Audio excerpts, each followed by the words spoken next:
Welcome to the Tech Meme Ride Home for Wednesday, December 30th, 2020, the final episode of the year. I'm Brian McCullough. Today, Apple loses an interesting copyright case. Get ready to see TikToks in your Google searches. Amazon's other business is becoming a monster. The tech that consumers did and did not as much partake in over the holidays. And of course, the weekend Longreads suggestions. For the final time in 2020, here's what you missed in the world of tech. A federal judge has dismissed Apple's claims that mobile device virtualization company Corellium violated copyright law with its software that allowed folks to run iOS on PCs, quoting the Washington Post. In a ruling that has wide-reaching implications for iPhone security, research, and copyright law, a federal judge in Florida threw out Apple's claims that Corellium had violated copyright law with its software, which helps security researchers find bugs and security holes on Apple's products. Corellium, co-founded in 2017 by husband and wife Amanda Gorton and Chris Wade, was a breakthrough in security research because it gave its customers the ability to run virtual iPhones on desktop computers. Corellium's software makes it unnecessary to use physical iPhones that contain specialized software to poke and prod iOS, Apple's mobile operating system. The judge in the case ruled that Corellium's creation of virtual iPhones was not a copyright violation, in part because it was designed to help improve the security for all iPhone users. Corellium wasn't creating a competing product for consumers. Rather, it was a research tool for a comparatively small number of customers. Apple did not immediately respond to a request for comment. In the lawsuit, Apple argued that Corellium's products could be dangerous if they fall into the wrong hands because security flaws discovered by Corellium could be used to hack iPhones. Apple also argued that Corellium sells its product indiscriminately, a claim Corellium denied. Judge Rodney Smith called Apple's argument on those claims, quote, puzzling, if not disingenuous, end quote. Smith found that Corellium used a vetting process before selling its products to customers. Apple initially attempted to acquire Corellium in 2018, according to court records. When the acquisition talks stalled, Apple sued Corellium last year, claiming its virtual iPhones, which contain only the bare-bones functions necessary for security research, constitute a violation of copyright law. Apple also alleged Corellium circumvented Apple's security measures to create the software, thereby violating the Digital Millennium Copyright Act. That claim has not been thrown out, end quote. So, I was all ready to say this was a dumb lawsuit, but apparently companies have won similar cases in the past around copyright, but most in the digital security community praised this result. Let me quote at PwnAllTheThings on Twitter, quote, "This is a big deal for security research in particular, but also other parts of tech. Apple's case was an insanely broad assertion that emulating iOS firmware on something that's not Apple's own hardware violates iOS copyright rather than covered by fair use. Imagine if that argument had prevailed. That emulation of a binary, even for wildly different purposes such as security testing that binary, is a litigible copyright infringement. Might as well have backronymed AFL to automatic federal lawsuit in that scenario. Was such a dangerously broad claim. And if the logical conclusion of your lawsuit is Windows being a terms of service change away from overnight bankrupting VMware to force everyone to use Azure and turning security testing of compiled binaries into lawsuits, then sorry, your lawsuit is bad and you should feel bad, end quote. If you could swear you've been seeing TikTok videos show up in Google searches recently, you're not imagining it. Google is apparently testing an expansion of its short videos feature at the top of mobile search. This will surface TikTok as well as Instagram videos in a dedicated carousel, quoting TechCrunch. To be clear, this short videos carousel is different from Google's Stories, which rolled out in October 2020 to the Google Search app for iOS and Android. Those stories, previously known as AMP Stories, consist of short-form video content created by Google's online publishing partners like Forbes, USA Today, Vice, Now This, Bustle, Thrillist, and others. Meanwhile, the short videos carousel had been focused on aggregating social video from other platforms, including Google's own short-form video project, Tangi, Indian TikTok competitor Trell, as well as Google's own video platform YouTube, which has also been experimenting with short-form content as of late. We found the short videos carousel appears when you scroll past the Google Knowledge Base box for the Green Bay Packers, followed by the scores, top stories, Twitter results, top results, images, videos, and other content like a listing of the players, standings, and more. Both Instagram and TikTok videos were available in the short videos row. When clicked, you're taken to the web version of the social platform, not the native mobile app, even if it's installed on your device. The end result is that Google users are more likely to remain on Google, as all it takes is a tap on the back arrow to return to the search results after watching the video, end quote. So, how might this change the sort of videos that people create? Because now you can create SEO-friendly videos. Might we see people incentivized to create a ton of topic-specific videos now? And as Chris Messina tweeted, quote, "Now that Google is indexing stories from Instagram and TikTok, can we agree that this is how a digital monopoly expands its empire? I.e., by ingesting and building an auction on top of new media formats," end quote. We haven't checked in on this in a little while, but remember that quote-unquote other business unit at Amazon? It's largely the placeholder for its ads business, the reason that it's basically become impossible to find the product that you actually want to buy when you search on Amazon. All those sponsored results and so-called Amazon's Choice results. Don't even get me started on how friggin' frustrating it was to try to shop for the kids this Christmas. Forget building a better Google. If you could build a better product search on top of Amazon, you'd be doing the Lord's work, believe me. Anyway, yeah, that other business unit at Amazon was apparently up 47% in 2020 to $21 billion in total revenue, quoting from the Financial Times. I don't think there's enough recognition for just how big of an advertising business Amazon is on the way to creating, said Andrew Lipsman, principal analyst at eMarketer. We still expect solid, if not strong, growth by traditional standards for Google in both 2020 and 2021, but increasingly Amazon is eating into that growth, end quote. Amazon offers advertisers data that is irresistible, a closed loop that shows them how effective every dollar they spend is, and more than 2 decades of insight into the actual buying habits of consumers rather than just their web browsing habits. Quote, "I can understand better the value of a dollar spent on Amazon because I can literally see the transaction," said Eric Heller, who runs the Amazon Center of Excellence at WPP, the world's largest ad agency, which advises on how best to use Amazon's platform.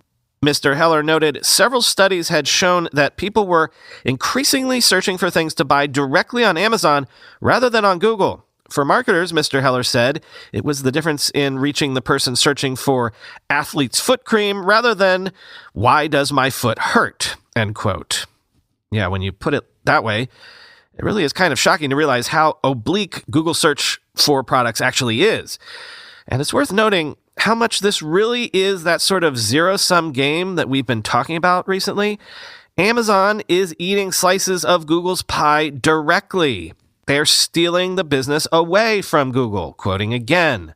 It all amounts to the foundation to eventually turn the Facebook-Google duopoly into a three-way fight. In just over 2 years, Amazon has gone from languishing behind Microsoft and Verizon in the digital marketing space to being a comfortable third.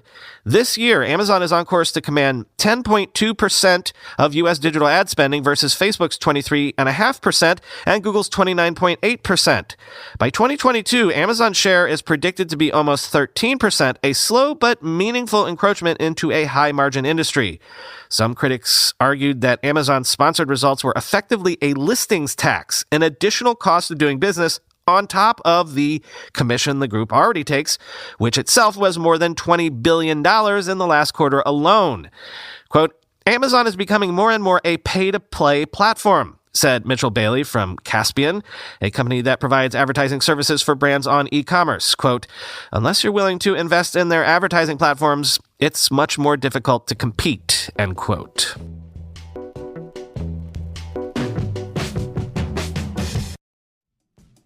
One more thing about Tovala. It's a smart oven, remember?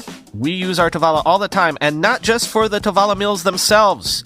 It's programmed to use heat and steam to cook exactly like chefs do. The Tovala oven makes killer toast. We heat up the kids' chicken nuggets in the Tovala so they're crispy, not soggy, like when you microwave them. I swear to God, leftover pizza tastes better in the Tovala than fresh from the pizzeria. If you like cooking fish or broiled chicken, baked pasta, bread, or brownies, it's the perfect kitchen utility. There are even custom recipes in the Tovala app that we use all the time. And on top of all of that, there are more than 750 grocery brand products that you can use in the Tovala. Stuff from Dr. Prager's to Trader Joe's to Annie's to Pillsbury, where you just scan the UPC label on the box and the Tovala knows exactly how to cook it. No waiting around while your oven preheats or worrying about overcooking. Just scan and press start to cook your favorite grocery store finds. So yeah, get the meals delivered every week. But even beyond that, the Tovala oven is the perfect addition to your kitchen. Check it out at tovala.com/ride for $150 off. That's tovala.com/ride. Double Up is an agency that helps content creators create digital businesses with real, reliable revenue. Over the past year, Double Up has helped companies, influencers, and podcasters build millions of dollars of value. Double Up will dig into your audience data and identify opportunities to grow your business and better serve your most passionate fans. Double Up will shape a digital product strategy to capitalize on high leverage opportunities and maximize return on your time and creative energy. Double Up will launch, grow, and optimize digital and subscription products to help you realize predictable and recurring revenue. Double Up has helped the likes of Sam Harris, Peter Attia, and Rhonda Harris create solid businesses with reliable subscription revenue, all by serving their fans and communities. Let Double Up take a look at your content and your audience and create some solutions to make a real lasting business. Check them out at doubleup.agency. That's doubleup.agency. And when you get in touch, tell them Brian sent you. Let's wrap up with some stats from the holiday period. For example, Sensor Tower says that consumers worldwide spent $407.6 million on the App Store and Google Play on Christmas, up 34.5% year over year. Mobile games were the biggest chunk of that, rising 27% year over year to $295.6 million in sales, led by apparently Honor of Kings. And meanwhile, a Flurry survey says that U.S. smartphone activations on Christmas Day fell 23% year over year. iPhones dominated the top 10 activated smartphones, but at the same time, budget devices from the likes of LG and K30 surged, quoting Flurry. Apple's budget device, the iPhone SE, as well as LG's K30, saw the largest Christmas Day surge compared with the prior 7-day average, with 34% and 181% increases, respectively. In addition, the success of past year's models, notably the iPhone 11 and iPhone XR, may demonstrate that American consumers were more price-sensitive this holiday season. Notably absent from this year's list is the flagship iPhone 12 mini, which brings the features of the iPhone 12 in a smaller device.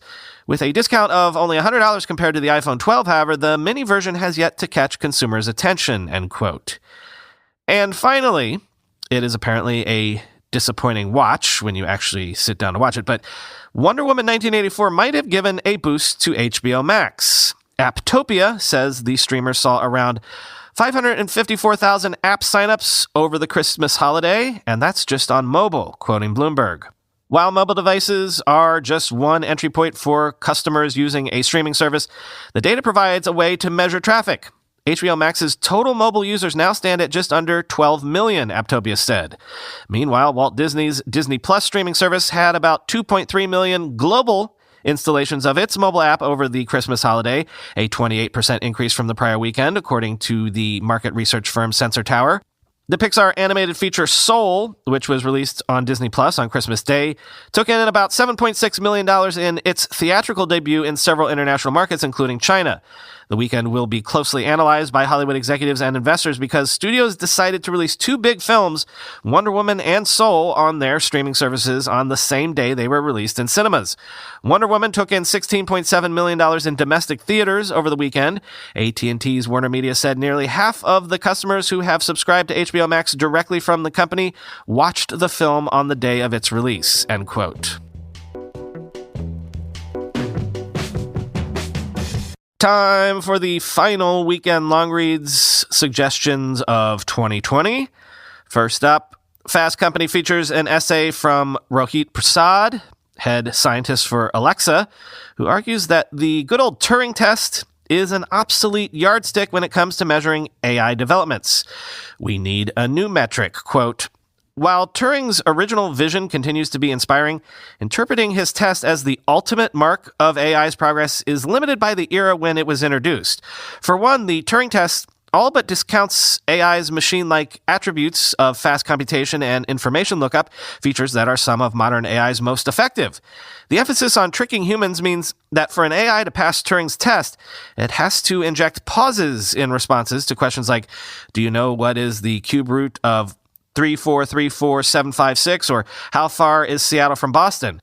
In reality, AI knows these answers instantaneously, and pausing to make its answers sound more human isn't the best use of its skills. Moreover, the Turing test doesn't take into account AI's increasing ability to use sensors to hear, see, and feel the outside world. Instead, it is limited simply to text," end quote. The Wall Street Journal looks into something I've been wondering about, actually, because I'm old enough to remember when, once all my friends jumped to AOL, the McCullough family abandoned Prodigy for AOL. And I even remember when some of your friends were on AIM and some were on Microsoft Messenger or Yahoo. So what's going on these days? Quote, "I interviewed 5 teenagers across the country to learn what nearly a year of living virtually has been like for them. A common theme is that their tech choices, or those of their parents and even their friends' parents, dictate with whom they have stayed in touch. That was the case, to some extent, before the COVID-19 pandemic, but it has become starker in the months since many in-person interactions came to an abrupt end in March. Nearly half of the 849 teens surveyed by Common Sense Media late last spring reported feeling less connected than usual with their friends after schools closed. Students who had once talked to certain friends every day in the school cafeteria or in the hallway suddenly lost touch with all but their closest pals once schools shut down, unless they happened to be connected on the same social media apps. Some even lost touch with their best friends because of the technology they do or don't use," end quote. Next, a bunch of stories that touch on themes that we've been talking about all year. For example, we spoke a bunch about Mukesh Ambani and how everyone in the world fell over themselves this year to give him $27 billion just to get a piece of Reliance Jio. Now, 2021 is when he's going to have to start delivering on the promise he sold. Quote, "Reliance is planning to showcase its lineup of 5G products at next year's shareholder meeting, which typically takes place sometime between July and September," one of the people said. The company is also working with Google on an Android-based $54 smartphone, part of the strategy to get more Indians to use mobile data for services, including streaming video, online games, and shopping. Reliance views the integration with WhatsApp's recently approved payment system as a crucial step in the development of its online shopping services, the people said.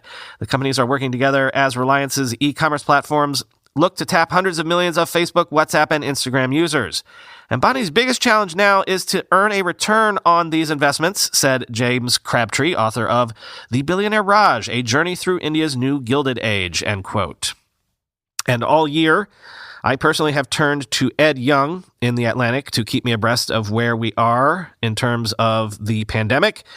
I'm not going to quote from it right now, but in his final piece of the year, Young outlines how he sees 2021 playing out, including the vaccination endgame and how the virus itself may or may not evolve in response to vaccines. The New York Times looks at something we've discussed several times. Trump might be leaving the White House, but his trade war with China has had many domino-falling results, including China's recent drive to kickstart a homegrown semiconductor industry. Quote, "China is in the midst of a mass mobilization for chip mastery, a quest whose aims can seem just as harebrained and impossible, at least until they are achieved, as sending rovers to the moon or dominating Olympic gold medals. In every corner of the country, investors, entrepreneurs, and local officials are in a frenzy to build up semiconductor abilities, responding to a call from the country's leader, Xi Jinping, to rely less on the outside world for key technologies. Their efforts are starting to pay off. China remains far from hosting real rivals to American chip giants like Intel and NVIDIA, and its semiconductor manufacturers are at least 4 years behind the leading edge in Taiwan. Still, local companies are expanding their ability to meet the country's needs, particularly for products such as smart appliances and electric vehicles that have more modest requirements than supercomputers and high-end smartphones. The turbocharged chip push could prove one of the most enduring legacies of President Trump's pugilistic trade policies towards China. By turning the country's dependence on foreign chips into a cudgel for attacking companies like Huawei, the administration made Chinese business and political leaders resolve never to be caught out that way again. End quote. And finally, the end of the year makes you think of time passing, of life. Bit of an inelegant segue there, I'll admit, but the New York Times takes a look back on 50 years of John Conway's Game of Life. If you're not familiar with this early attempt at simulation, get educated. Quote, because of its analogies with the rise, fall, and alterations of a society of living organisms, it belongs to a growing class of what are called simulation games, Mr. Gardner wrote when he introduced life to the world 50 years ago with his October 1970 column. Life swiftly eclipsed Dr. Conway's many other mathematical accomplishments, and he came to regard his missive to Mr. Gardner as, quote, the fatal letter. Life ultimately became way too popular for Dr. Conway's liking. Whenever the subject came up, he would bellow, I hate life. But in his final years, he learned to love life again. He narrated a documentary with the working title Thoughts on Life by the Brooklyn-based mathematician and filmmaker Will Cavendish. Explored the deterministic game of life versus free will theorem, a result Dr. Conway proved with his Princeton colleague Simon Cochin. I used to go around saying, I hate life, Dr. Conway says in the film. But then I was giving a lecture somewhere and I was introduced as John Conway, creator of life. And I thought, oh, that's quite a nice way to be known. So I stopped saying I hate life after that, end quote.